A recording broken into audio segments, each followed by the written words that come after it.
Well, good evening and welcome to Airmanship 2.0 Case Study Number 9er, Rocky Mountain High. I'm Captain Dave Cook. I'm the Executive Director for the Center for Airmanship Excellence, and I'll be your host for this case study this evening. I see a lot of familiar names on the roster this evening, and I see a lot of new names this evening. So I'll give this quick cockpit check out for those of you who are new to this GoToWebinar system. You should see a white arrow inside of an orange triangle on the control panel, which should be either on the upper right or left of your screen. You can actually change the placement of it. If you click on that white arrow, the control panel should collapse. Click on it again, it should expand. Second thing I'd like to point out is the raise your hand icon here. Because there are so many people on the webinar this evening, I won't be able to monitor the roster very well to see people put their hands up, so you're going to have to be a little patient as I scroll through the attendee list. But also I won't be able to take text questions. There's just too many people here tonight. So if you have a text question box, I've deselected it, but if you happen to have one, please disregard it because I won't be able to do that.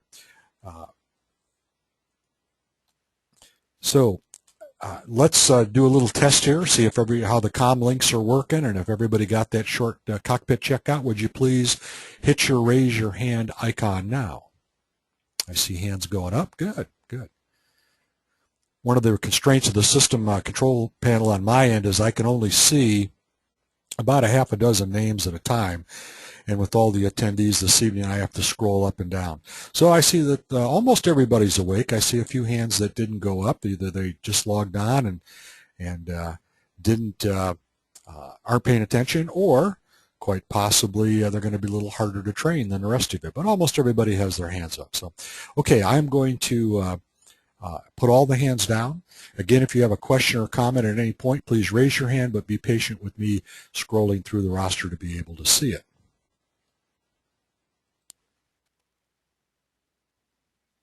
Now, I'm sure you've already noticed this is a PowerPoint presentation. I know a lot of you hate them and a lot of you love them. But even though it is a PowerPoint presentation, there's no sleeping, because you're going to get a Wings program credit for attending the webinar this evening. The webinar sponsors are the FAA safety team, and full disclosure, I'm a volunteer safety team rep, and the Center for Airmanship Excellence. All right, I'd like to take just a couple of minutes here so that we can all get a flavor for who's on here this evening, where you're flying now, where you're from, your home base and so forth, what kind of flying you do. Just these questions or any other things that come to mind that you'd like to share with the group.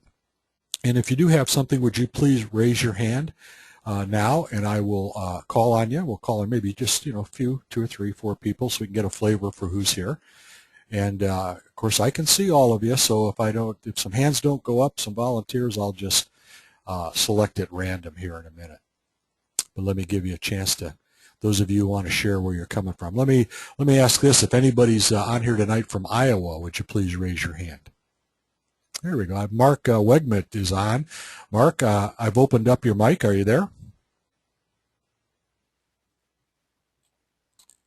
Okay, Mark, I don't hear you. I'm going to close that. Stand by. Marvin Bavery, are you there? Marlon Bavery?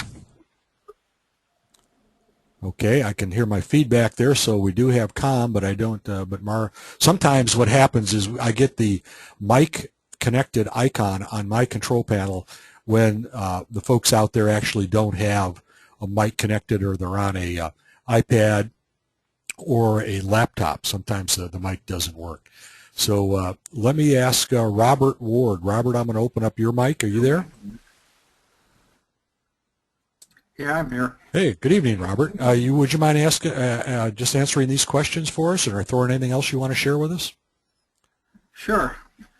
I'm flying single engine now, older aircraft normally, Cessna 172s and so on.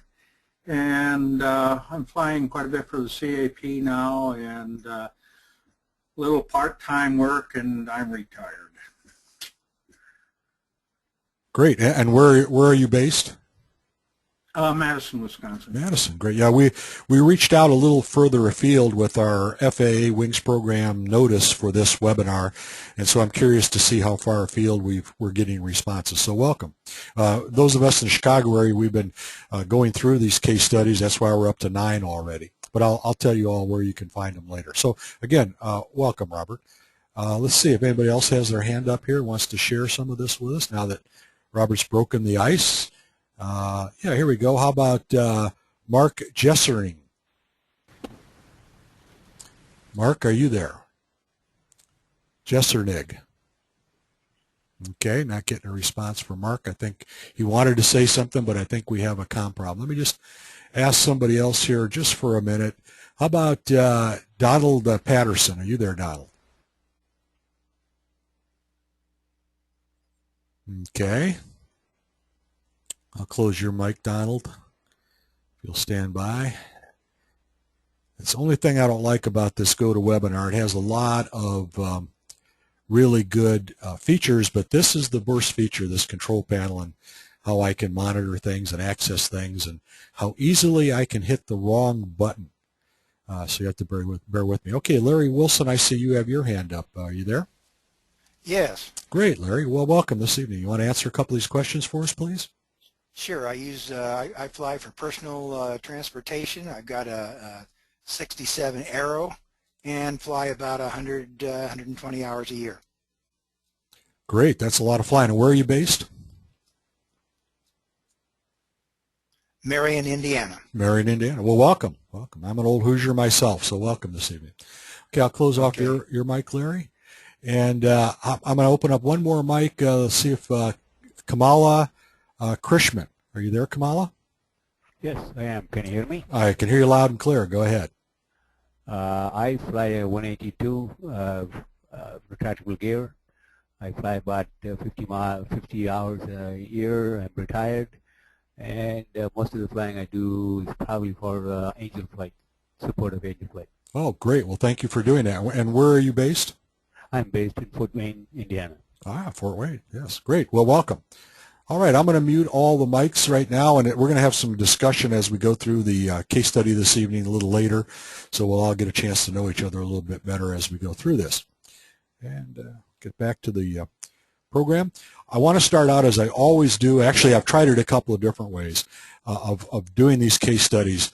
I've explained Airmanship 2.0 in detail. I've explained it briefly. I have not explained Airmanship 2.0 before we go into the case study.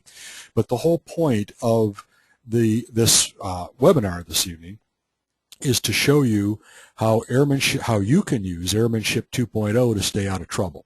So I have come to the conclusion, based on feedback I've gotten from participants over the course of this series, that I'm always better off giving a quick overview of Airmanship 2.0. So I'm going to do that here. It should only take about 5 minutes. And if you there are a lot of repeats here I see tonight, a lot of folks that have come back, so now's your chance to grab a refreshing beverage, and this will take about 5 minutes, but if you want to stick around, that's great. Refresh your memory, and I've got a couple of new things in here this evening. So I want to preface this by saying that this is Airmanship 2.0 as defined by the Center for Airmanship Excellence. If you're already over there Googling Airmanship 2.0 and you're looking in the AIM, you're not going to find it in any government publication. The Center for Airmanship Excellence is using this term. We coined this term for what we call Airmanship 2.0, and that's what I'm going to show you. This is, however, again, the 51,000-foot recon flyby. We're going to go through it very quickly, but I'll show you how you can get more information if you're interested in finding out more about it. Airmanship 2.0 is really best understood by looking at it through the prism of the Kern airmanship model. And here you see a diagram of the Kern airmanship model. It was developed by Dr./Colonel Tony Kern, retired now Colonel, Air Force, was one of the top guys in Air Force Training Command for a long, long time, developed a lot of their programs, has written 5 books on airmanship, and those of us who have been involved with developing Airmanship 2.0 don't disagree with him on any of his major points or philosophies on how we should all fly to be the best aviators we can be.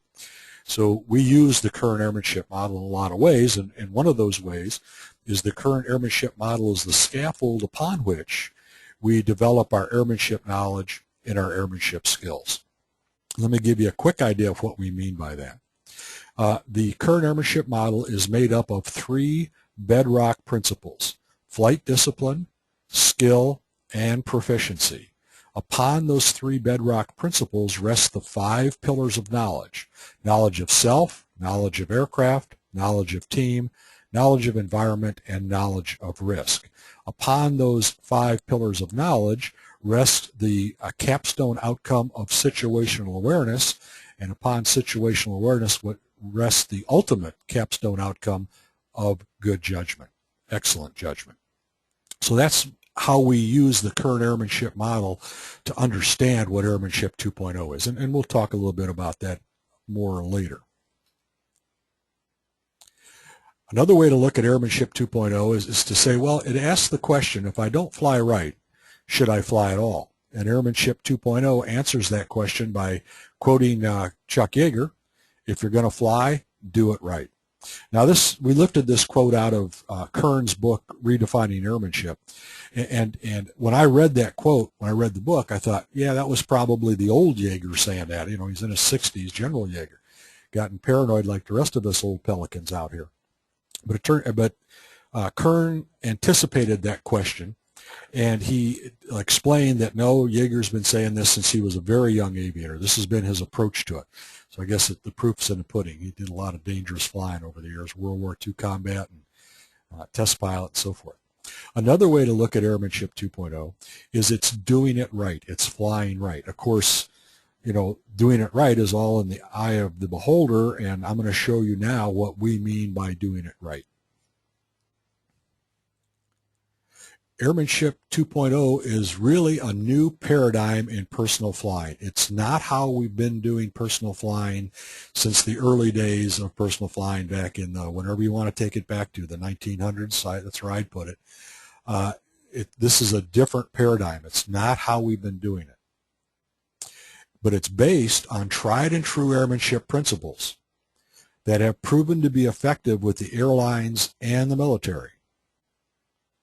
But they've been modified for use by us personal flyers in today's flight environment at a reasonable cost.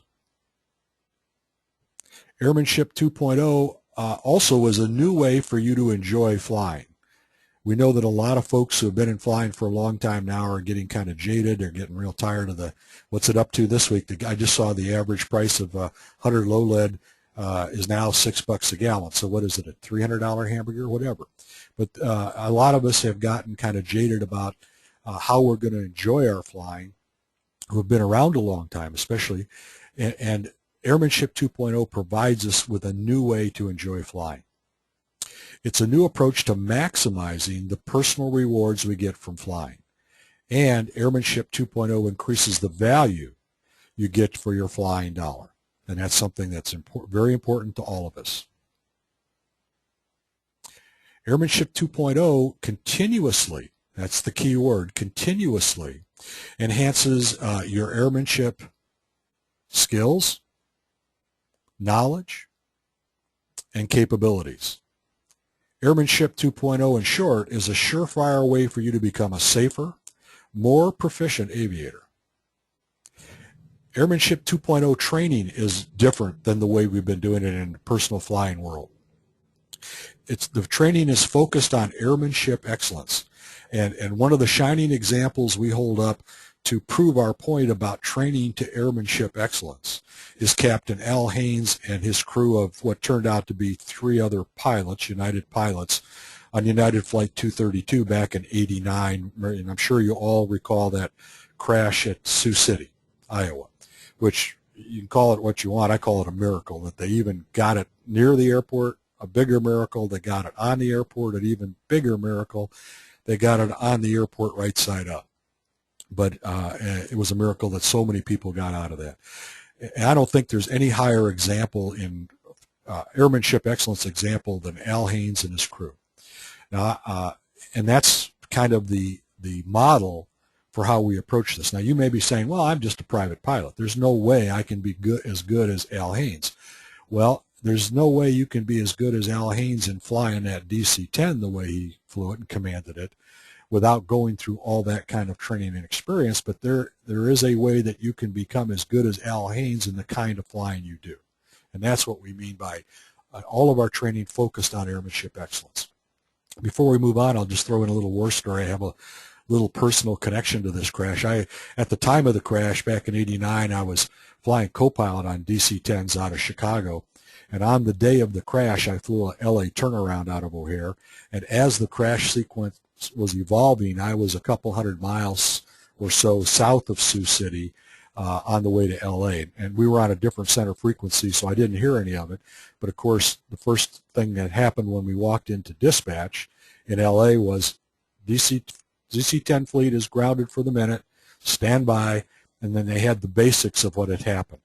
And so while I was standing by out there in LA, of course, there was a lot of soul searching to be done because we knew that the number 2 engine or the center engine, had come apart and that they had no flight controls. We knew that much.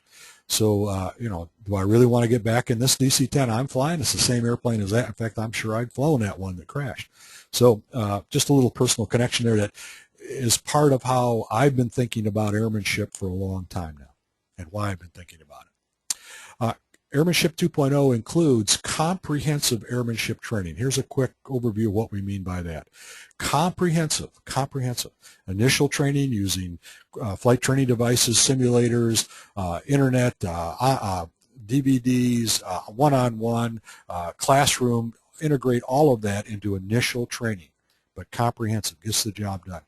And then comprehensive recurrent training. For example, under Airmanship 2.0, our current recommendation is that if you've been flying for less than 3 years and or you have less than 100 hours of flying time, you should take recurrent training once every 90 days. So I'm talking about effective recurrent training here under Airmanship 2.0 and effective upgrade training. You're checking out in a new airplane, it isn't grab a flight instructor and go get your 3 bounces in and away you go. I'm talking about professional type transition training with ground school and simulator and aircraft training. Airmanship 2.0 includes your formal airmanship training, so your classroom, your simulator, your flight training, that sort of thing, plus what we call your informal airmanship training. In other words, you will have a plan for every one of your flights to work on certain aspects of your airmanship skills and knowledge. So that you're always continuously developing them. And it's organized for you in what we call your personal airmanship development plan, which is a 12-month plan that you and your mentor pilot put together that takes you to the airmanship goals you want to achieve during that 12 months. And it's all laid out for you. You do it per flight and that sort of thing. So that's what we mean by comprehensive airmanship training. Included in comprehensive airmanship training is also your personal training team. And that's the training management, mentor pilots that I mentioned earlier. Everyone who's practicing Airmanship 2.0 has a personal mentor pilot, and senior instructors and associate instructors. Airmanship 2.0 includes flying within an airmanship development support organization. That's another term that the Center for Airmanship Excellence coined. It describes, it could be a flying club, it could be a flight school, a rental operation, whatever, but it supports continuous airmanship development as part of its operational scheme. So if you're practicing Airmanship 2.0, we've come to the conclusion you must practice it within some kind of an ADSO. You can't really practice it all by yourself for a lot of reasons. And one of those reasons is that you have to belong to a high-performing safety culture with these kinds of elements in it. I'm talking about formal safety culture with programs and values and norms, leadership, safety, all kinds of things fit into that high-performance safety culture, and they're formalized, they're built into an operations plan, and it happens. And then within that safety culture, you have to be using a a formal safety management system that the airlines and military use. It works great. It's a system that identifies risks, finds ways to mitigate the risk. If training is required, it trains against the risks for the whole group of pilots that are in the culture. And then it makes sure it works, and it's a continuous loop. So and again, these are well developed now, safety management systems, and we've developed it so that it'll work in our kind of personal flying situation. Airmanship 2.0 includes a flight operations support team. Think mission control. Think you're the astronaut and you've got mission control down there supporting you. Flight operations support team can provide trip planning. Take those tasks off your shoulders so that you can concentrate on the more strategic issues with the flight. Flight planning. All of the years I flew for United Airlines, I never did a flight plan for United Airlines. Dispatch team always put it together. They had a lot more resources, they had more time, and they supported me in gathering all that information. Of course, they gathered that information because they also had shared responsibility with me for dispatching the flight, and that's how we do it under Airmanship 2.0 in personal flying. The Ops Center, the FAA dispatchers on the Ops Center team, and the pilot in command agree to dispatch a flight. And that's done because shared decision-making has proven to be an extremely effective safety management system tool. It's worked beautifully for the airlines, and the military does it too. So that's one of the reasons, but it's also to make it easier, more enjoyable, less stressful for the pilots flying in the system under Airmanship 2.0 because they can let that team put it all together and then just review it with the team. But again, it takes both the PIC and the dispatcher to agree to the flight. Then the Flight Ops Support Team under Airmanship 2.0 provides flight tracking. There are satellite tracking systems in the airplane, so the dispatcher's watching the flight and can back up the pilot in command if new information presents itself that the pilot ought to know, or vice versa. If the pilot is thinking about making some decision en route and wants more information, needs more information to make a better decision, he can get in touch with dispatch, the Ops Center, to get that information. And we do that, we call it in-flight support through satellite telephones in every airplane that Airmanship 2.0 guys are flying. And then finally, I've seen very few trips over my 50-some years now in the business that go as planned. And when things change on a trip, especially if it's a multi-day trip, a lot of things need to get rearranged, and if we as personal flyers, it usually falls on our shoulders, which increases our task load, which reduces our ability to be more focused on the strategic elements and decisions of the flight.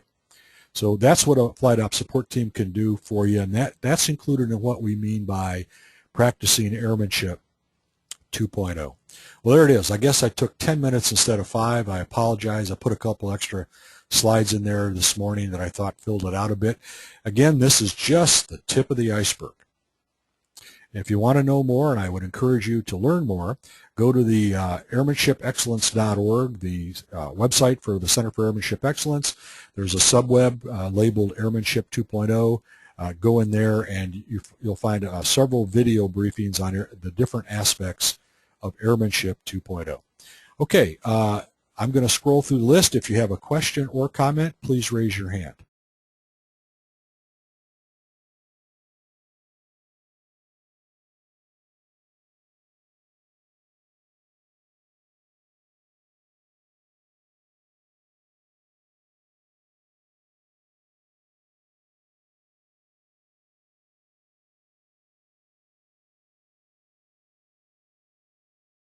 Okay, I don't see any hands up. I'm going to do another comm check here because A, I want to see if everybody fell asleep, but B, I want to make sure you're still hearing me. So if you hear me right now, please raise your hands.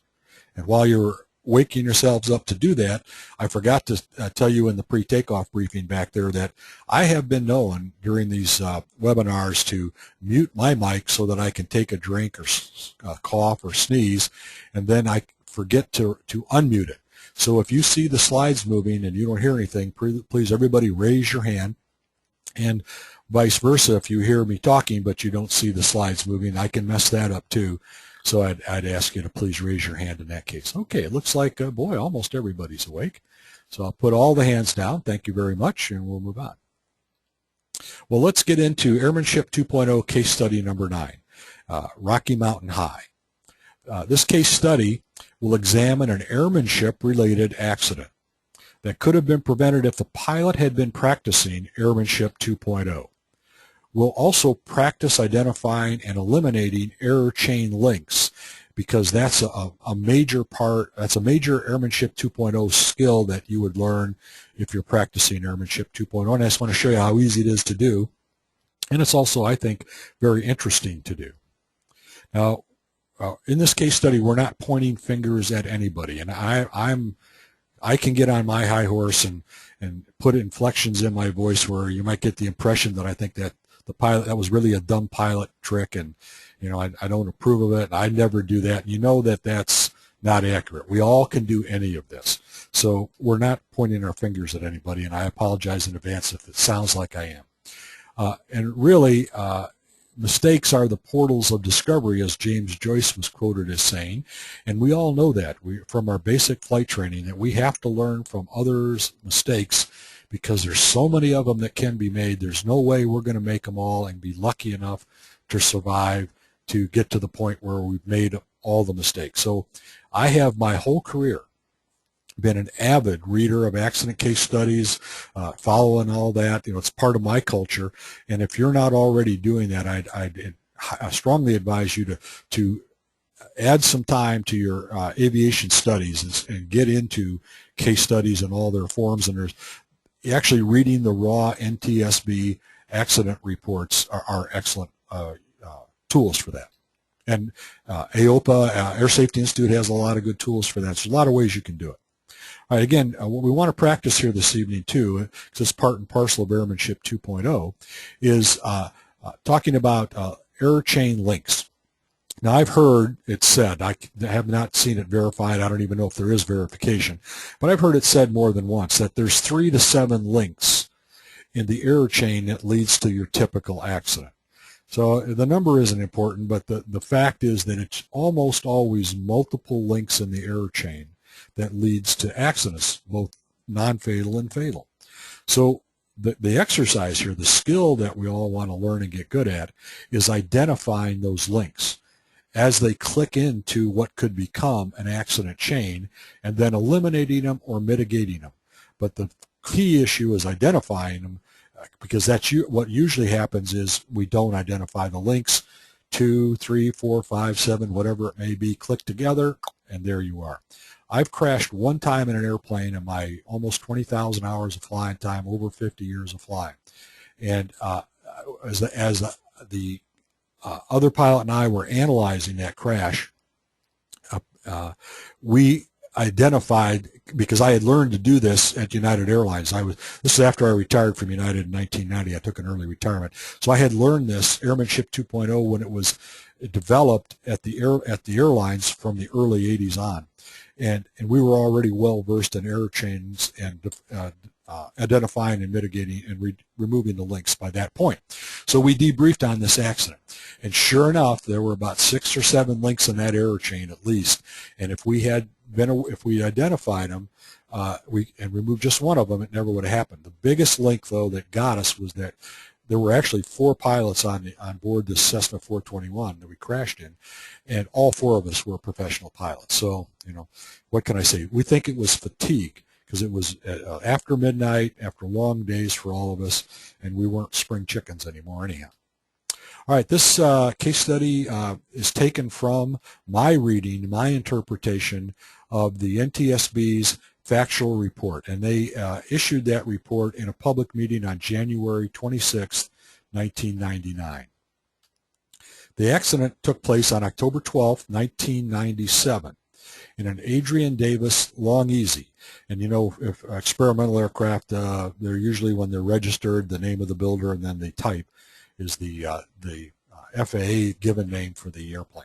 So this was built by a guy named Adrian Davis about 10 years earlier, as I recall. But it was owned and flown on the day of the accident by John Denver, the singer. It was a Part 91 operation, No flight plan was filed. Of course, none was required. It was a local VFR flight. One occupant of that two-place aircraft, that was Denver, and he was, of course, killed, as we all remember. The accident flight originated at Monterey Peninsula Airport. And let's take a little closer look at Denver's aviation, his pilot background, if you will. At the time of the accident, he was 53. So again, he was not a kid and not more prone than we older folks, more mature folks, to some of the risk-taking behavior that younger folks engage in. And I can say that from experience, not from theory. So I can still remember my youth, thank the Lord. He had a total time of 2,750 hours, which for a non-professional pilot is impressive, considerable amount of flying time. He had a private pilot certificate with airplanes ratings for single and multi-engine land, single engine sea, gliders, and he also held an instrument rating for airplanes and a Learjet type rating. So kind of a semi-professional training. I don't know where he got that type rating Learjet, but he probably went to Flight Safety or one of the big vendors. But notice he didn't, by the way, have a commercial certificate, which to me is a little is an interesting aspect, because he did a lot of things that indicated that he was expanding his airmanship capabilities. But and those who do that and had done as much as he did and had as much time as he had, most of those types of folks have a commercial certificate. He purchased the Learjet in 1975, and if you were around back then, you know he was big back then, making a lot of money with his music.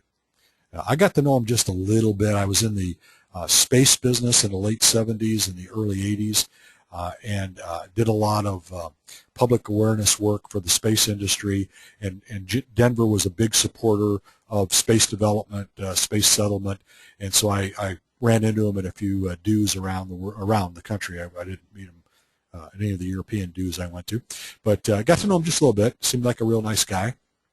His father taught him to fly. This is just interesting if you didn't know this part of it.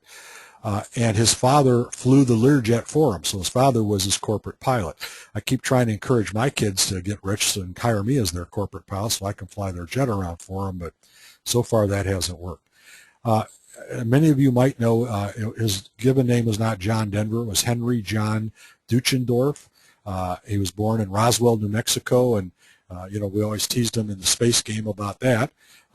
But his father at the time was a lieutenant in the U.S. Army Air Corps, which morphed into the Air Force. He actually retired as a major, and he was a pretty big-time test pilot. He was, I think, the lead test pilot on the B-58 test program, but I'm not sure he was a lead. But he was on that program, and he was stationed at Roswell at the time that John was born. Denver had a third-class medical issued on June 13, 1996, which was about 16 months prior. So he was within the legal time frame on the third class. On November 6, 1996, the FAA Civil Aeronautical Certification Divisions, our friends out there in Oak City, sent Denver a letter by certified mail stating in part, so this was just, 5-6 months after they issued his medical, quote, "We had previously received an interim report from H.C. Whitcomb, Jr., M.D., pertinent to your alcohol problem." You might recall, if you were around back then, back in the late 80s, early 90s, but by this time, the mid to late 90s, there was a big push within the industry, within FAA, to get a handle on the real or perceived, depending on your point of view, alcohol problem among pilots. Dr. Whitcomb reported that, in general, averages 2 to 4 drinks of either wine or beer per week when he is traveling, so Denver. He further stated that there has been no abuse. Now, this is Oak City quoting his AME's report, or his doctor's report. I'm not sure he was his AME. To continue, in our letter of October 18, 95, we specified that your continued airman medical certification remains contingent upon your total abstinence for use of alcohol. And this was the policy that was put in place in the early 90s. If you were deemed to be abusing alcohol, you lost your certificate until you went through a rehab program, and then if you passed all the clearances, you could go back to fly, but if you ever took another drink again, you'd lose your certificate. So the letter informs the pilot that he received, this is the letter he received from Oak City, that based on the above information, he did not meet the medical standards prescribed in the FARs. A determination was made that he was not qualified for any class of medical certificate at that time. The letter asked him to turn in his medical. There is no record that he ever did. So now the accident took place about 16 months after he got the medical, and then about halfway between, they told him they suspended his medical, and then he never turned it in. All right, let's take a little bit of look of what kind of training Denver got in the Long Easy before the accident. At the time of the accident, he was living in Monterey area. That's why the accident flight originated at Monterey Peninsula. He had recently purchased the Long Easy and picked it up from a paint shop down in Santa Maria, California, the day before the accident. He re-registered the aircraft when they repainted it as 555 Juliet Delta, John Denver. The accident airplane was an experimental, amateur-built Canard-type aircraft. Manufacture date June 1987. The airplane was designed by the Rutan Aircraft Factory. The engine installed on the accident airplane was a Lycoming 0320E3D, and the reason I bring that up, that was not a quote-unquote approved engine by Rutan for that airplane. Of course, on experimental, you can put a rocket back there. Oh, but that's right, they have done that. Put a rocket on the Long Easies, but so it wasn't illegal, but it was unusual. And later on, when the NTSB talked to the Rutan factory, they backed away from that engine being used on the airplane.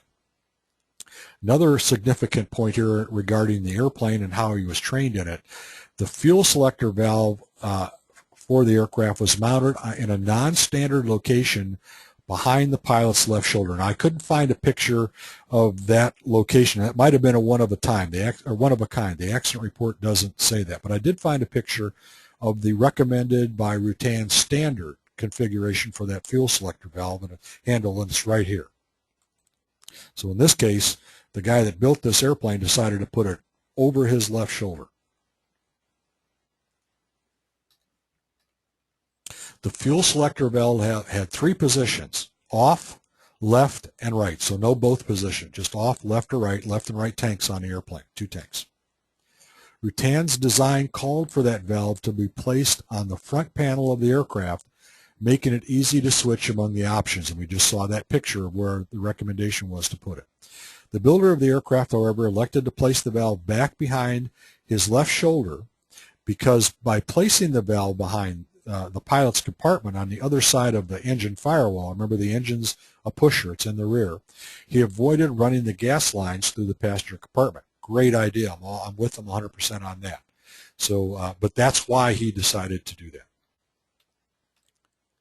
The only way to switch tanks was to let go of the controls, twist 90 degrees to your left to look behind you, reach over your left shoulder with your right hand, and find the valve and turn it. So I'd like everybody do a little chair flying with me here, just so a second so we get into this. Sit up in your chair, rotate left in your chair 90 degrees, look over your left shoulder, reach back, and in this case it was to the limit of your reaching ability. You grab a pretty good size handle, fuel selector handle, and it doesn't turn too easily, so you turn it. And you can turn it to one of 2 other positions than you were in. What are you doing with your right foot right now? I'll bet you're pressing on the floor with your right foot. So keep that one in mind. This was not a good ergonomic design for the placement of that valve. As the NTSB discovered, it was difficult to do this without bracing your right foot by pressing the right rudder pedal all the way to the floor. Now, the day before the accident, this is still what we're talking about a half hour, he only got about a half hour ground and flight checkout in the accident airplane. Now, the report states it this way, so I don't know if it was a half hour ground and a half hour flight, but either way, in my opinion, my humble opinion, extremely inadequate for not only a checkout in a relatively simple new airplane, but in an experimental airplane with non-standard procedures and placement of critical controls and so forth. he only did 2 touch-and-go landings during the checkout with the checkout pilot, not the guy that built it, different guy. They did some slow flight maneuvers, the checkout pilot testified, and they discussed the aircraft systems, including the fuel selector location. So this wasn't a surprise to Denver about that fuel selector, and I would hope, but the report doesn't tell us whether or not Denver physically, personally inspected the airplane before he bought it, because it wasn't even in Santa Maria. It was someplace further south, down by LA, when he bought it. So, and it doesn't say whether or not he flew it up to the Santa Maria. It implies somebody else did. So, you know, I don't know where Denver's first exposure to that fuel selector valve happened, but it might have only been the day before the flight. We don't know. But he knew about it, and he knew about the problems with it. The checkout pilot said that he had made arrangements with Denver to relocate the fuel selector handle, while Denver was away on one of his tours. So Denver was concerned enough about that fuel selector handle, he was going to pay this guy to fix it. But not today, because as you'll see, Denver had other plans. He wanted to get that airplane back home. So at least, so he was not only aware, but he was concerned about the handle. He also said, the checkout pilot, that a pillow was placed on the back of the pilot's seat to assist him, Denver, in reaching the rudder pedals. And I don't know if you know it, but Denver was not a real tall guy, and those rudder pedals obviously probably were not adjustable. And so if Denver was using that pillow behind his back, he probably put it back there so he could get full rudder travel. So he had the ability probably to push that in either rudder all the way to the stop. All right, the day before the accident still, he departed Santa Maria down there in Central California and flew up to Monterey Peninsula Airport, which was his quote-unquote home base at the time. Now, the day of the accident at Monterey Peninsula, a maintenance tech, this guy's only described as a maintenance technician, so I don't know if he was with an FBO, if he knew Denver or what, but this maintenance technician helped Denver pull the airplane out of the hangar and pre-flight it. So there was a witness to the pre-flight, a trained witness. The tech observed Denver do about a 20-minute pre-flight, which I would think would be a pretty thorough pre-flight on that little airplane.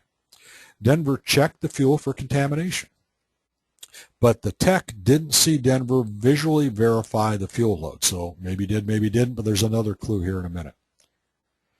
He didn't see Denver check the oil. How thorough was that pre-flight?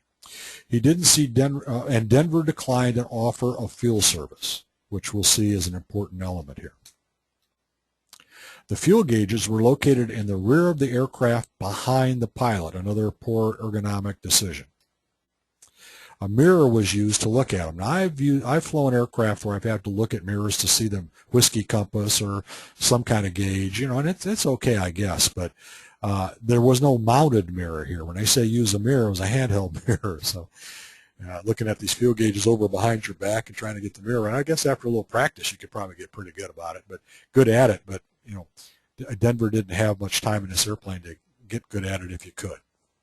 The fuel gauges were nonlinear and had no markings anyhow to indicate that apparently half full was really close to empty.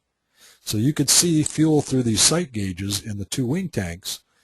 And I guess if you were experienced, you know, you tested it and all that, you could tell how much fuel you had in certain aircraft attitudes or in one aircraft attitude.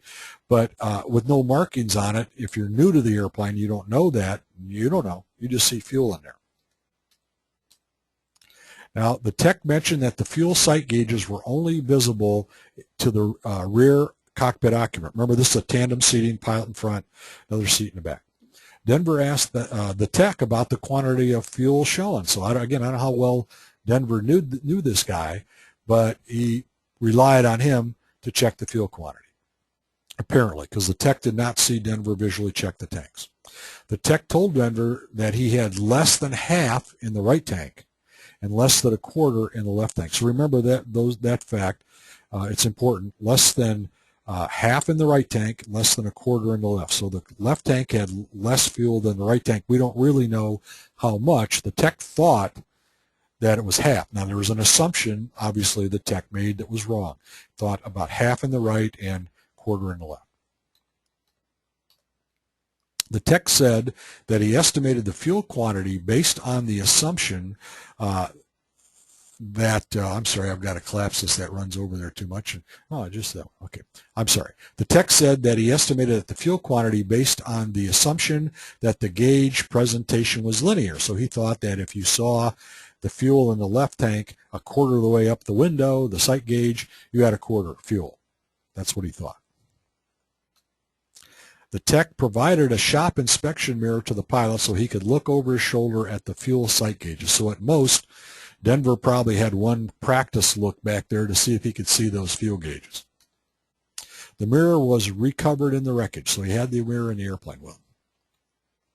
According to other pilots who were familiar with the airplane or had flown the airplane, to change the fuel selector, the pilot had to remove his hand from the right side control stick if he was hand flying the airplane, release the shoulder harness,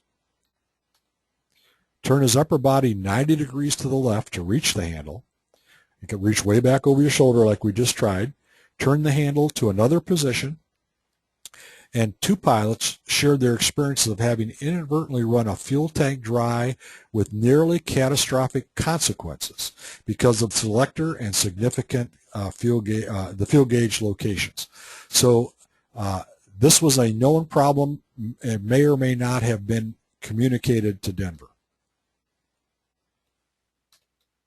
The tech stated that he and the pilot talked about the inaccessibility of the cockpit fuel selector valve and its resistance to be turned. So he was talking about it with his tech just before the accident flight. In fact, it was hard to turn, and the tech went and got a pair of vice grips, and Denver used them, but it doesn't say that he kept them on the selector if he gave them back to the tech. Denver said that he had worked out this procedure on his own, that if he had to change tanks, he'd put the autopilot on. The airplane obviously had an autopilot. It was actually a single-axis autopilot, roll control only. Autopilot on, and then do the trick to change tanks. Well, that's a good A plan. If you have time to do all that, if you're familiar with the airplane, if you're familiar with engaging the autopilot, using the autopilot properly, and remember, he has had very little training in the airplane. He did fly the airplane for about an hour to get it from Santa Maria up to Monterey. So that was his plan if he had to change tanks. The tech said he saw the fuel selector handle pointed up when he left the airplane after the pre-flight was complete and Denver was going to depart. Denver started the engine, but it stopped. This is the maintenance tech's testimony. He heard the engine start and then stop after he left the airplane, but he wasn't looking at the airplane. Denver then restarted the engine and departed at 17:02. So the tech thinks he switched tanks. And if you think about it, remember off was up on that selector. So if the tech saw it up, if that's really what he saw, Denver didn't look back there and check it in his pre-start procedure. He probably wasn't even using a checklist would be my guess. And oops, there I go pointing a finger. I'm sorry, I apologize for that. And he got, just enough fuel in the lines to start, but then it quit, and he looked around, said, oh yeah, that's it, darn it, and switched over, probably went to the first stop, which was the left tank. And he got it started, and away he goes. Remember, that left tank had the least amount of fuel in it. The tech told him a quarter. By the way, this airplane had, as I recall, about 52 gallons of usable fuel. So, a half a tank and a quarter tank in terms of total usable fuel for a local 1-hour flight, more than adequate if you really had that much fuel. At 17:09, Denver requested takeoff clearance for runway 28 at Monterey Peninsula. He requested permission to stay in the pattern for some touch and goes, and he was cleared for takeoff at 17:12. He performed 3 touch and goes and departed the pattern to the west at approximately 17:27. I've always find it difficult to follow the timeline on these case studies, but they're really important to get the flavor for how quickly, in this case, things happen. At approximately 17:28, or about a minute after takeoff or so, Denver crashed into Monterey Bay near Pacific Grove, California. So it happened fast, rapidly. It might have been a minute. Might have been This distance looks to me like it would take more than a minute to fly, but not a whole lot more than a minute to fly. Well, by the way, that's my interpretation of the flight track after he departed the pattern, based on witness testimony. I don't know if that's the exact track, but that's real close to where the crash occurred based on the information I had. In the post-crash analysis provided by the NTSB, there were 20 witnesses. A lot of people saw this happen. 4 indicated that the airplane was originally headed west. I would say, somewhat west, given what witnesses, how accurate the reports are. 5 of them observed the airplane in a steep bank. 4 reported the bank was to the right. 12 witnesses saw the airplane in a steep nose-down descent. And 6 of them saw the airplane hit the water. Witnesses estimated the airplane was at 350 to 500 feet. Now, these are witnesses estimating. Low is what they're saying, over the residential area while heading towards the shoreline. So below the 1,000 feet legal altitude for sure. Or I shouldn't say for sure, apparently. 8 of the witnesses said that they heard a pop or backfire along with a reduction in the engine noise level just before the airplane descended into the water. An analysis of the ATC tapes of the ATC comm between, I believe it was only the tower, I don't know if he got over to approach control, and Denver in that short time that after he left the pattern.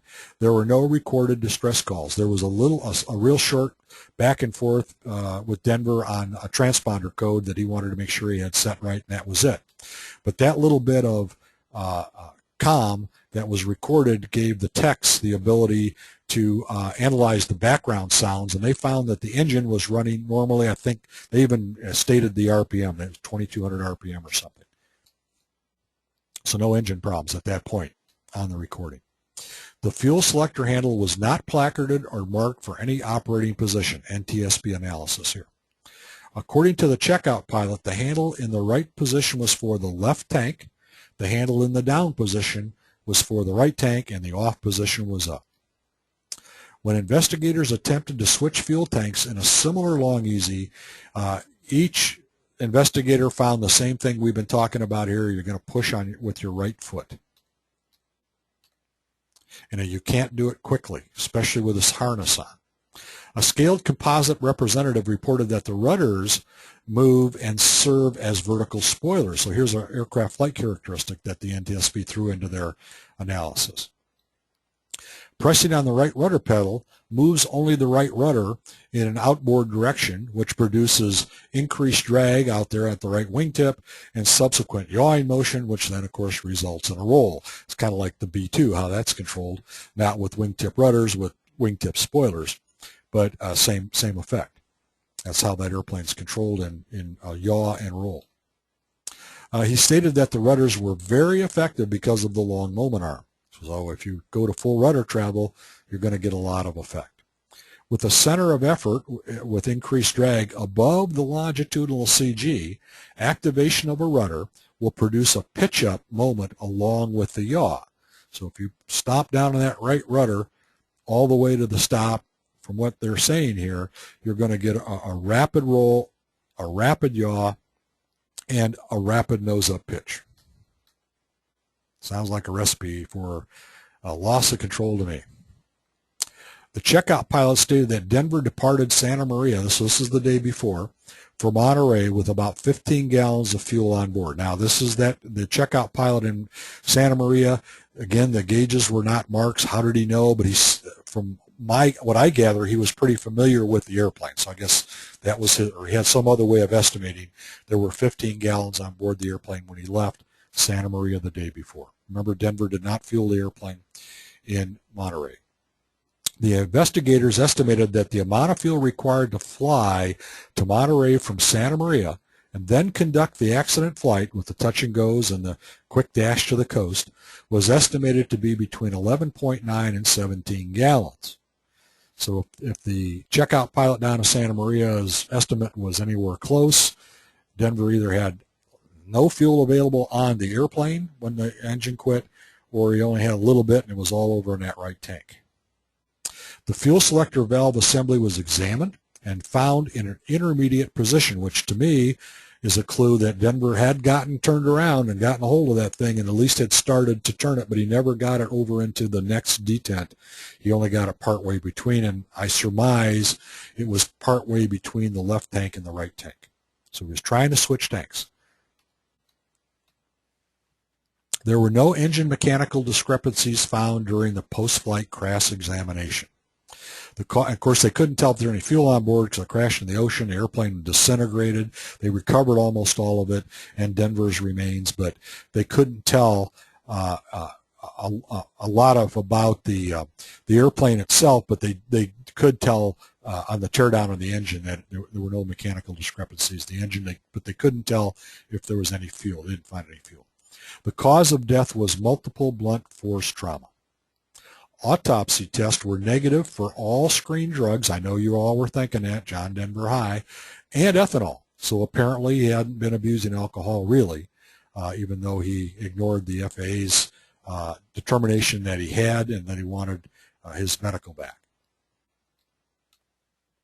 NTSB probable cause. The pilot's diversion of attention from the operation of the airplane and his inadvertent application of right rudder that resulted in the loss of airplane control while attempting to manipulate the fuel selector handle.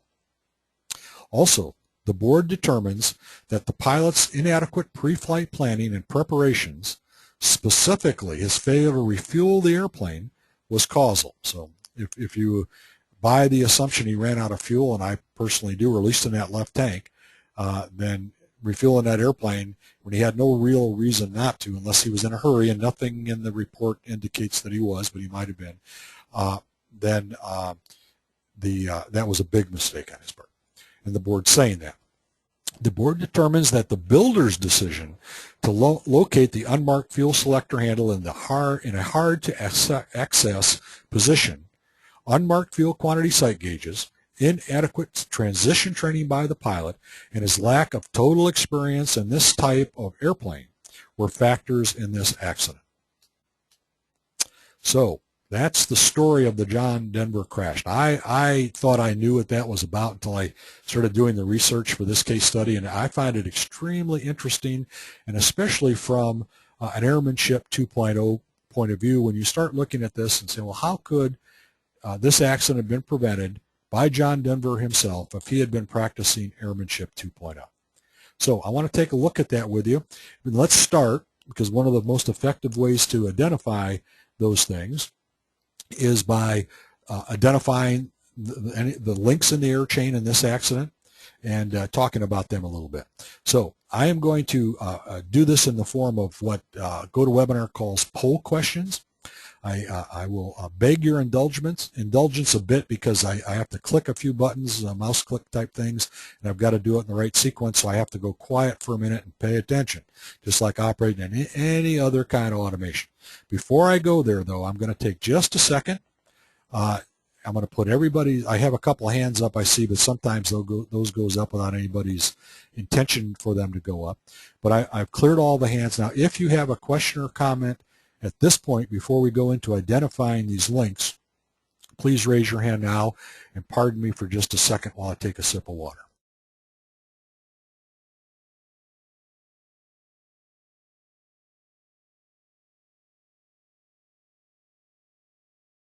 Okay, as I scroll down through the roster, I see Bob Pazik. Bob, you know, I always murder your last name. Are you there, Bob?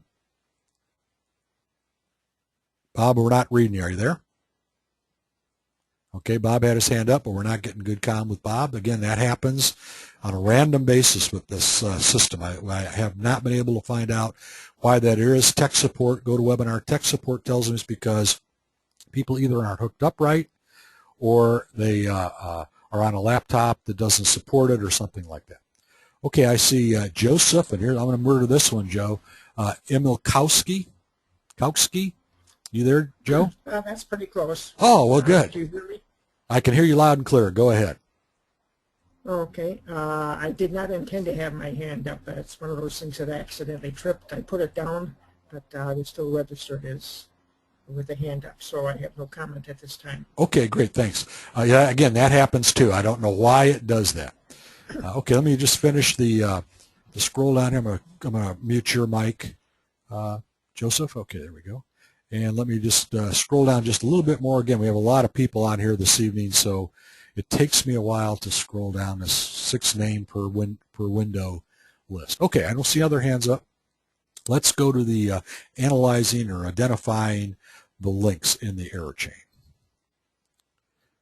So I'm in the process of launching the first question. And stand by. Okay, here we go. I have to switch back and forth. I have to do a lot of button punching to make this work. Okay, there I see it. And stand by. The question is, which of the following are links in the error chain? Now I'm going to tell you up front here, there's I think 5 questions that pertain to identifying links in the error chain. And I vary the question. I have to because of the way this system works. I can't put the same question in. But all we're asking in each one of these questions are, which of these following do you think are links in the error chain, and select all of them that you think are links. So I'm going to give you just a minute to do that, and I'm going to give you actually about 30 seconds to think about it, and I'm going to be muted while you're doing it.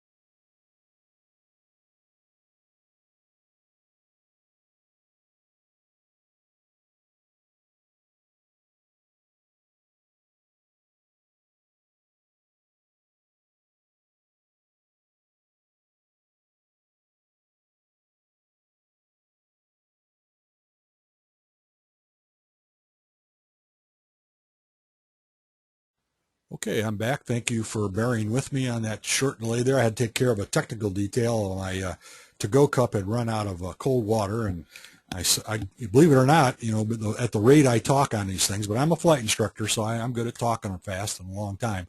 I get a little dry, so I need something to drink. So I see that all of the 86% of the people that voted, so I'm going to use that as our benchmark tonight for everybody voting. I know in every one of these webinars, either people have already left even though their names are still on the list, or they're decided not to participate in the survey. So I'm going to call this everybody has voted. I will close the poll, and I'm going to share the results with you. And let me just check to make sure that you are seeing that. Yes, you are.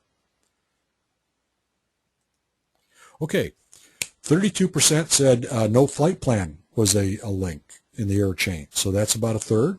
15% said it was the Part 91 operation was a link. 95%, almost all of us, said the experimental aircraft was a link. And 29%, about a third, Denver's total flight time in the airplane. And about 3%, the Learjet type rating. So let's use this as an opportunity to kind of kick some of these around. I agree with all of these. That's why I put them down there. Interesting spread on the identification of the links, how many of us identify the different links here as links in that error chain. But I want to probe it just a little bit deeper so that we can get a little bit more out of this. So of the people who indicated that no flight plan was a link in the error chain, I'd like to ask you, more than one of you, all of you, to raise your hand and give us your thinking on why you think that was a link in the error chain. So raise your hand if you'd like to share with us why you think that's a link in the error chain. Okay, Joseph, I see your hand up again, but I'm going to assume that's whatever's doing that, whatever gremlins in the system is doing that for you. Okay, Eric Eshelman. Eric, are you there? I sure am. Can you hear me? I can hear loud and clear. Go ahead. Okay, excellent. My feeling was that, especially with the new aircraft, I think I'd be, super diligent, doing weight and balance, doing a flight plan, knowing exactly what route I'm going to fly, and of course, if I was doing the flight plan, fuel planning is part of that process, and I probably would have, maybe if he'd done that, he'd stopped and thought and taken the time to fill up the tanks and started from a known quantity. Excellent observation, Eric. I think when you learn Airmanship 2.0, of course, a lot of it's about identifying these links, and I call them caution warning lights, the technique I use to identify the links. And one of the ways you identify, you get that caution warning light, is that the way you set it up is that if I'm not doing best practices on every phase of the flight I'm about to make, that's a caution warning light. Why am I not doing that? So if my normal procedure, which, and you're talking Airmanship 2.0, Eric, for sure, about that thorough and methodical pre-flight planning, which may or may not include a flight plan, but I'm with you on this one. Flying, brand new airplane I wasn't familiar with, experimental, even though he was going to stay local, I'd think I'd want to have a flight plan so if I didn't get back, somebody was at least looking for me. That's how you identify that link. So very good, Eric. That's right on. Okay, I'm going to put all the hands down and let's look at the results again. Of course, I won't even ask anyone about the experimental aircraft. Almost all of us agree on that. I think that's absolutely correct. How about of the 29% who thought Denver's total flight time was a link in the air chain? Why did you think that? Please raise your hand if you'd like to make a comment on that. And stand by while I scroll through the list looking for volunteers.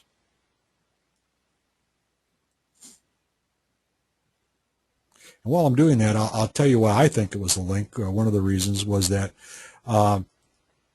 there's Air Force data that shows that if a pilot has less than 400 hours in type, they're at vastly increased risk of an accident in that type of airplane. And of course, Denver had a couple hours in the airplane. So yes, his experience in the airplane is a big factor. I see Larry Wilson with his hand up. Larry, do you have a comment to make? Your mic is open. Yeah, I see. Here is a relatively high-time pilot, and I think he gets complacent, and you can become overconfident and be used to taking these risks and just keep on keeping on when you shouldn't. Larry, you're exactly right, Larry. Good observation. Very good observation. Okay, I'm going to put hands down, and I'm going to look at that last result, the Learjet type rating. Only 3% identified that as a link in the air chain. I'm going to tell you, I identified that as a link. That's why I put it as a choice. Not that this is, any kind of a test or anything. This is just a way for us to frame our discussion. But I would like to know if any of you who also selected that as a link in the air chain would like to share why you selected that. So if you would like to share that with us, please raise your hand. Eric Eshelman. Eric, did I not put your hand down from before, or do you want to comment on this? No, I put it back up, and I don't know, 3%, maybe I'm the only one, or maybe there's only one or two of us out there that selected that. Much to I think the previous gentleman commented on the total flight time. For some of the same reason, perhaps complacency, I chose this one because he may have been thinking, heck, I fly Learjets. This is like a little toy. I should be able to handle this adequately. And I fly a turbo aero, and if I were to jump back into a Cessna 152 or something, maybe I did my training, and I'd feel like I might feel like, hey, I can handle this because I can fly a turbo aero. But in all reality, I mean, you need to take the same amount of preparation time and getting reacquainted with the aircraft, no matter how small it is. Exactly right. Couldn't agree with you more. That's why I chose it as a link too, Eric. Yeah, I think you're absolutely right. Okay, let's go on to another set of potential links. So I have to punch the right button. Stand by.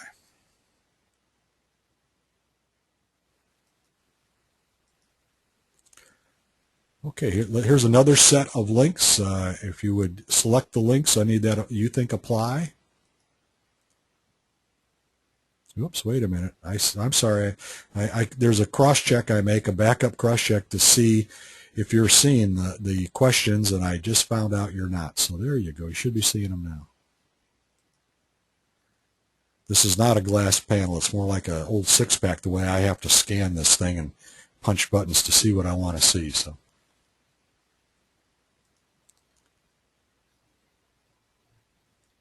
Okay, we got the voting going.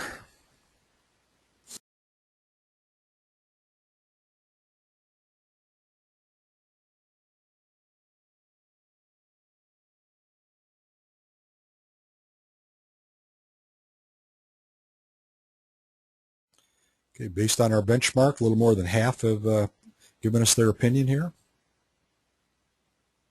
70%, getting close.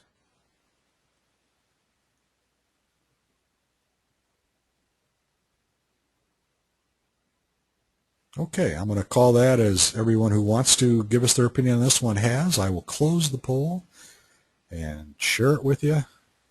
And let me make sure that I'm really doing that. Okay, great. All right, 37%, again, about a third of us thought his initial flight training by his dad and over time was a factor, a link in the air chain. 98% agree that Denver's training in the accident aircraft was a link, and that's obvious.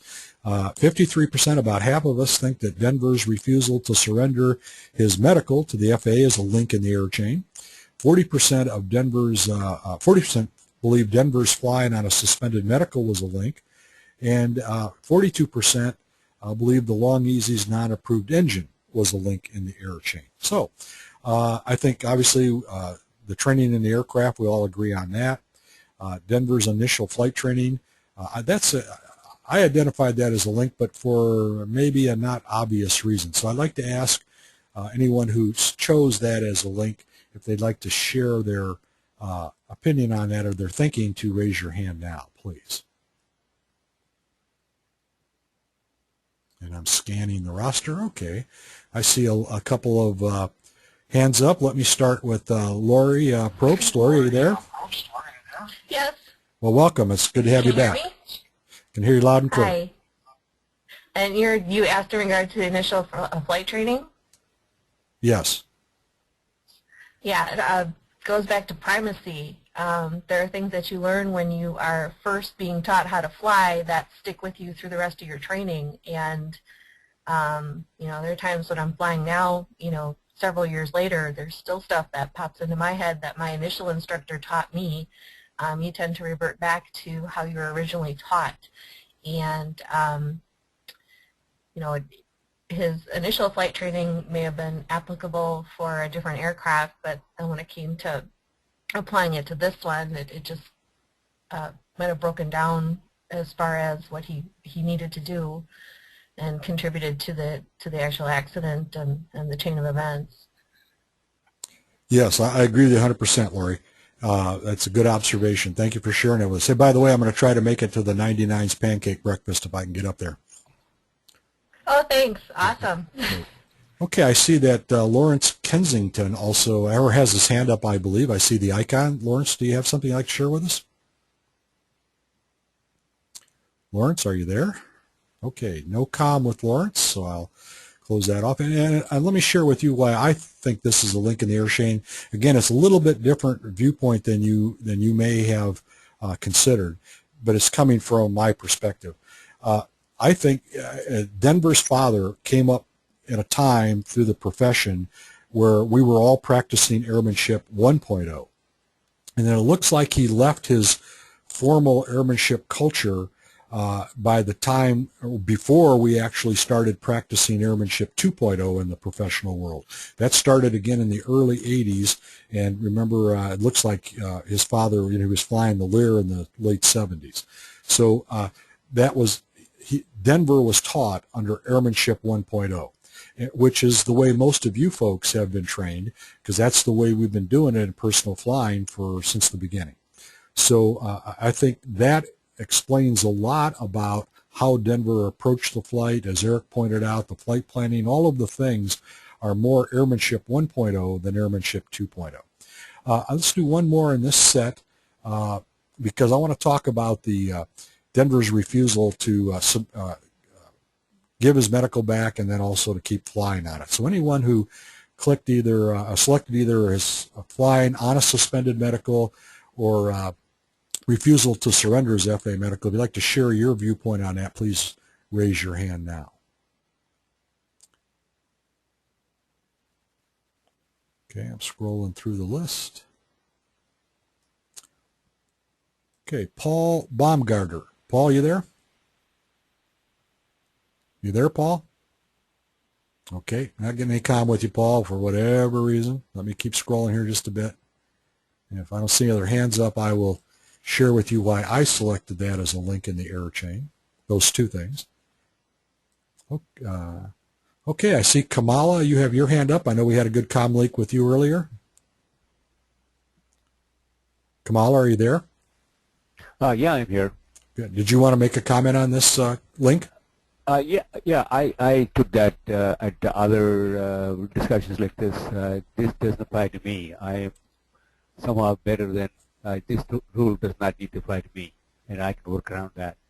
That is a kind of attitude that causes the link chain to propagate.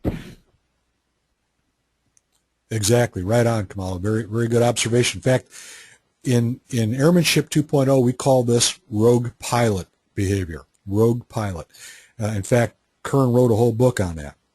And there are certain behaviors that indicate whether someone or not is a rogue pilot. And I will, in full disclosure here, back when I was a much younger pilot in my teens and early 20s especially, well, even up into my early 30s, I was a rogue pilot in many ways. I would, the rules were for somebody else. I was more skilled. I could, I didn't need those rules. The typical rogue pilot attitudes. And I see that here and exhibited with Denver, and this is a glaring example of it where, he not only did he just ignored the FAA's demand to give him the medical back, which implies, quit flying, he never even sent it back. So he just kept right on flying, especially a high-profile guy like him. I don't know how he thought he was going to get away with that. I mean, I'm surprised the autopsy turned up no signs of any marijuana because it sounds like he was high, thinking that way, put it bluntly. So anyhow, yes, that's a good observation, Kamala, and that's what I see. It's rogue pilot syndrome, and that's exhibited very clearly there. Okay, I'm going to mute all the mics and put all the hands down. And I'll tell you what, the discussion, I'm going to go back here to poll questions again, and I'm going to hide this. Stand by just one. I've got 1, 2, 3, 4 more sets of links in the error chain. But I want to keep this to a maximum of 90 minutes this evening to respect everyone's time. So I'm going to not go through those poll questions. I'm enjoying the discussion. I hope you guys are too, and it's been very beneficial, but again, I want to respect your time. So here's what I'll offer to you, is I will make available to you all of the total list of the links that I identified, and if you send me an email and request those links, I'll tell you how to do that in a little bit. I'll send them to you, and you can see how you did compared to what I identified. But they're all, all links in error chains that we can learn to identify and then learn how to deal with them. So, all right, let's move on then. Stand by while I go back here and make sure I'm doing the right thing. Okay, let's take a look at the Airmanship 2.0 issues related to this accident. And let's start by looking at the accident through the prism of the current airmanship model. So one of the bedrock principles, the first bedrock principles, is flight discipline. As Eric pointed out, an indicator that Denver didn't have good flight discipline was that he didn't have a methodical pre-flight procedure that he followed every time. Skill level, well, he might have been proficient or had the skills he needed to fly that airplane, probably did, but he really didn't know how to fly that airplane because it had non-standard controls with that, with the rudder control system. And if it was me, I'd want to be doing a lot of flying an airplane with somebody who knew the airplane well to make sure I understood that control system, how the airplane responded before I got out there and started flying across Monterey Peninsula at 500 feet and zooming around. Oops, again, it sounds like I was pointing a finger. I apologize. Proficiency. Obviously, proficiency was a factor in this case study. He was definitely not proficient in that airplane. Knowledge of self. I think he was overconfident. He obviously was in denial about the medical situation, even though apparently he was not abusing alcohol or any drugs. But you've got to look at yourself if you're not playing by the rules. That's a caution warning light. It's not like, well, the heck with them. Those rules are for somebody else's. I think Kamala said, or somebody said earlier. It's more about, you've got to use that as a caution warning light. That, wait a minute here, I'm going over the line. I'm becoming a rogue pilot. Of course, knowledge of aircraft is obvious. He was very, very low on that pillar. I think of these pillars of knowledge as filling up as I acquire more knowledge in each one of the pillars. And I think, his quantity level was probably way down here. Team. How well did he know he was using a team? He was using the maintenance tech as a team member, but, he got bad information out of him. So, he didn't know the guy very well, obviously, or he didn't know the guy was willing to make an assumption and pass it along with no verification. So he wasn't doing team very well. Environment, that would include the fact that he was flying an experimental airplane over a heavily populated area, out of a California airport, on and on and on. So he wasn't thinking about the environment and the regulatory environment. He wasn't willing to operate within the regulatory environment. And, of course, risk. There's a lot of risk involved in this flight, the flight from Santa Maria up to Monterey, the training before, a lot of opportunity for Denver, if he'd been looking through the prism of Airmanship 2.0, that he would have seen that he had a lot of risk baked into what he was doing here. And, of course, that resulted in what I would say was very poor situational awareness and a very bad lack of judgment. So that's the reason we use this current airmanship model. Judgment's what we're after. Aeronautical decision-making is the drum that the FAA is beating. That's great. But you can't just say aeronautical decision-making. We all got to get good at it. That doesn't work. You have to have a way to go about getting good at it. And the current airmanship model, Airmanship 2.0, gives us that way of doing it. Okay, another Airmanship 2.0 issue, those 5 pillars of knowledge. I'm sorry, I got ahead of myself without moving the bullet points. Safety culture.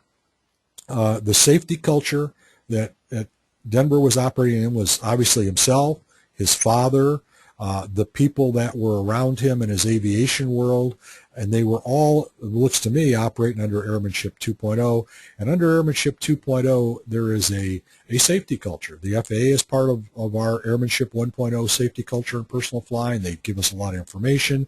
They hold these safety seminars and webinars. They have safety stand-downs. The FAA plays a major role in the creation and maintenance of our Airmanship 1.0 safety culture. And that's what he had. Airmanship 2.0 has a much more robust safety culture, much more effective, that high-performing safety culture we talked about a little bit earlier. And if Denver had that, I think it's obvious that he wouldn't have approached this flight the way he did. Safety management system. This is a perfect example. Pilots who flew this airplane identified a risk, a safety risk with that fuel selector handle. But there was no safety management system for that identification of that risk to get fed into a system that all the pilots that are flying that airplane or will fly that airplane or might fly that airplane can plug into, that says, hey, we've identified this risk, watch out. Here, we've researched the ways to mitigate that or remove that risk. Here's how you do it. Here's how we train you to do that, and then monitors that solution that was implemented to make sure it's working. So that's a safety management system, and it would, if there had been one, if he'd been flying under Airmanship 2.0, there would have been one, and it would have identified that valve as a major safety risk. So that's the quick look at the case study. I'm going to throw it open for questions or comments one more time here before we finish up, just so we don't leave anything hanging. So if you have a question now, please, or comment, please raise your hand. I see a hand up that was up there before, so I'm putting all the hands down again. I'm sorry. So once again, just to clear the board, if you have a question or comment, please raise your hand now. It's going to take me just a few seconds because this is going to be our last opportunity for you to do that this evening. So I want to make sure I look at the whole list, but I'm only going to scroll through it once here. So if you do have a question or comments, okay, there's one. Stand by. Ray Fay. Ray, are you there? Your mic is open. Yes, good evening. I think regarding John Denver, he was basically, with the hours that he had in that aircraft, he was totally out of his element. And I have been flying for some 50 years myself, and I fly a Comanche, and I wouldn't get in that aircraft without at least 10 hours of instruction. Thank you.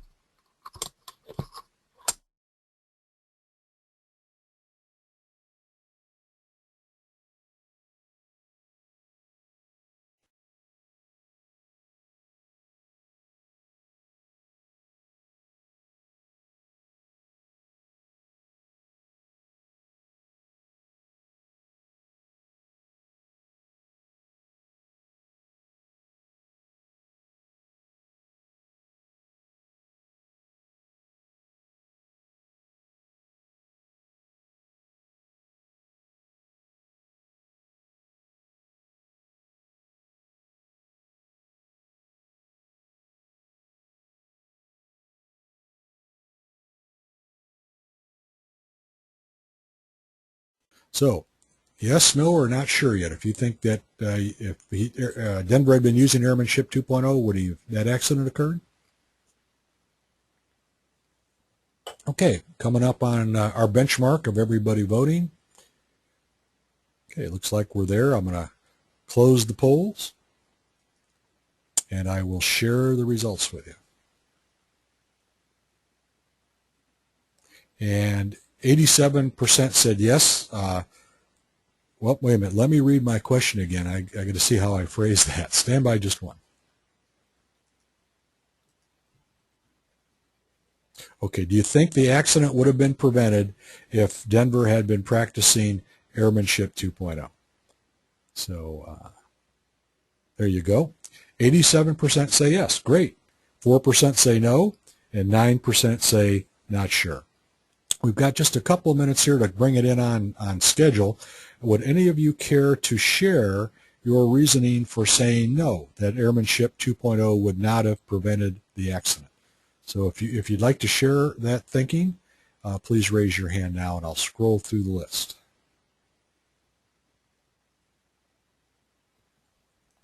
Okay, I see George Dewey's hand is up. George, are you there?